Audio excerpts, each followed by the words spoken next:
Next up, visualizations. We have many great visualizations and new visuals in AppSource this month, starting with the Drill Down Scatter Plot Pro by Zoom Charts, the all-in-one scatter visual, and Lollipop Chart by PowerViz. Check them out. Power BI Other. Now in Power BI Desktop, OneLake Catalog. The OneLake Catalog is now integrated into Power BI Desktop, offering a unified way to discover and explore data. This update aligns with the Fabric ecosystem, providing a consistent experience across all tools.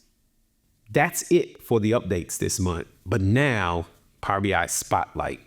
Each month, we highlight a community member that's making a positive impact on our community. Meet Dane. Dane has been a Power BI community member since 2016. Wow.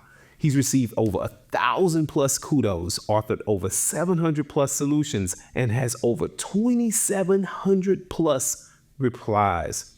In addition to being a member of our community, Dane is a proud cat dad and has over 20 cats. Wow, that's amazing.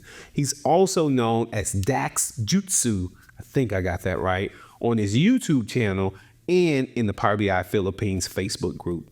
Thank you, Dane, for being such a big part of our community. Wow, lots of updates, but that's all for this month. Please visit our Power BI community forums at aka.ms/PBI community. It's the best place for you to connect with others and get answers to all your questions. And please tell us how we can do better. We are listening. Like, comment, hit that subscribe button. And as always, for Microsoft and myself, thanks for watching, and we'll see you next month.